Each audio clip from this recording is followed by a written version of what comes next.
Oh, love, this is Eve Christoph, singer, dancer, lover of life, and I'm here to welcome you home to Eden, Eve's Eden. This is Love Life with Eve. So in Eden, to get through those gates into the sacred garden, we have to get along with the tigers at the gate, the fierce tigers who don't let just anybody in. You know, this whole thing about nonviolence is a different story for women than it is for men, because we often deal with extraordinary violence coming towards us from men. And the truth is, in my life and my girlfriends' lives, that we have had to match violence with a certain kind of intensity to make it go away. Our passivity and sweetness, this whole nonviolent thing, in the moment of being confronted, has not actually served us. It's ended up where we get raped or we get taken advantage of and our voices suppressed.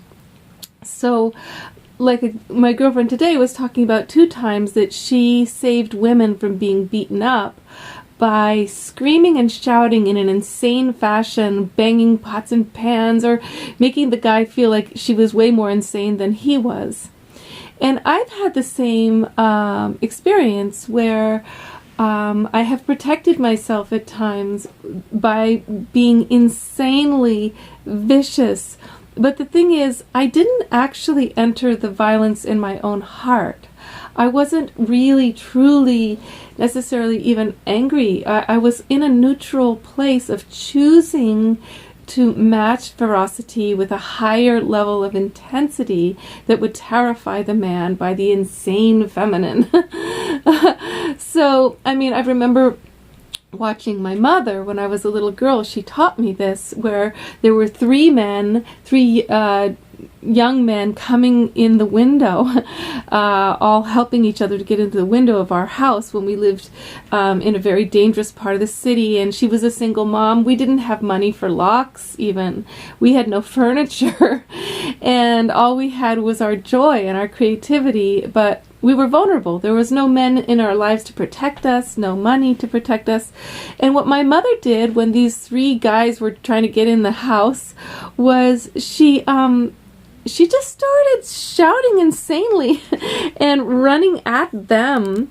And she did this whole mama thing of shaming them. How dare you? What kind of people are you? Who raised you? Where's your conscience? You know, and she actually was so fierce and so angry, you know, with her baseball bat and whatever. She ended up, I saw my mother climb, she was in such an adrenaline rush. She climbed out the window after them and she chased them down the street. I remember running out the door to see what was happening. There was my mom chasing 3 guys, shouting insanely and embarrassing them to no end. And there were other times. There was a time she was tied up by a robber, and I was an infant, and she got herself untied, and she went and she terrified him out of the house. So that's one way. Another way is, say you have a psychopath who's there, who you can't match that intensity. It's too insane. You can do another thing, which is a jujitsu of the witch, where you say, you know, I'm a healer and I'm giving you a blessing right now. I am draining you of all violence that has ever come to you. I am healing you right now, and you are never going to be able to channel this kind of violence anymore. Your whole life is going to change from this moment on. I did this to a bunch of guys who were trying to steal money from me online. All of these people who pretend to be people dating you, and then they try to take your money.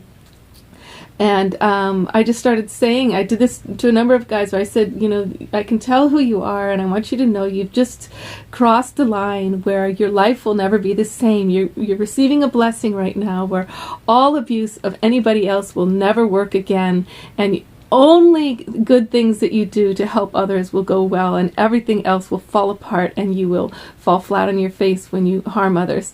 You know, there's ways to psych people out. Another way is bonding with them on a consciously loving level, where you really go into their pain and where they're coming from and what happened today, and why are you was so desperate, and I'm so sad this is like this for you, you can psych them out that way. So the fierce, wild tiger feminine at the gate of the Garden of Eden is part of nonviolence, I feel, right now. As women, we have to stand up, we have to be vocal about what we don't like, yet we don't want to join with it.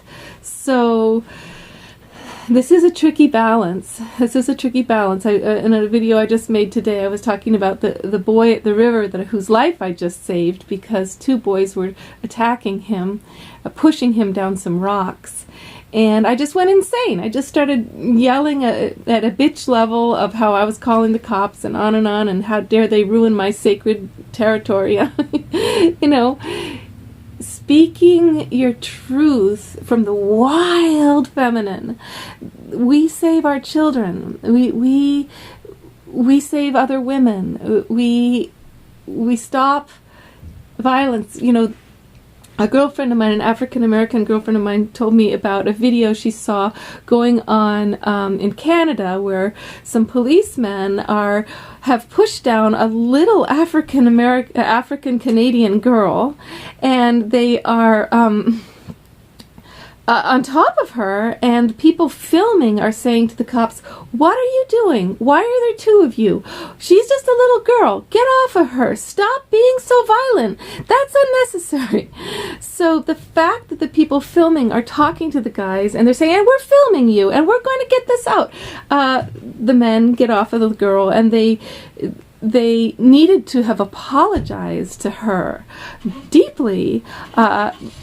And the thing is, they had been told some wild African-Canadian girl was running down the street who needed to be restrained. And instead of looking at the energy of the girl and even just trying to talk to her or anything first, they just jump the first dark-skinned girl they see. But what was so beautiful was this filming and the way that the people speaking. The girl was given a voice. She was given people not being silent, and then she was given protection by the video going out and the police station having to look at their the training of the police right now. It needs to shift, right? What they need is conflict resolution. They need to know how to talk to people. They don't need to be killers. They need to be people who, I remember when the police were heroes that I could trust in my neighborhood, and we looked up to these group of men. And you know what? It's really interesting. You need to feel your power when it comes to the police, because in our town in Shelburne Falls, there was an officer who was so terrifying. I remember my ex had his car light was broken, and this police officer stopped him, frisked him, terrified him, almost tortured him over the light. And when they were going to vote for the new police chief, he was going to be the first pick because he had seniority. But 100 letters came in from all the residents of the town, each one describing an incident of his torturing people, and he was not allowed to be the police chief.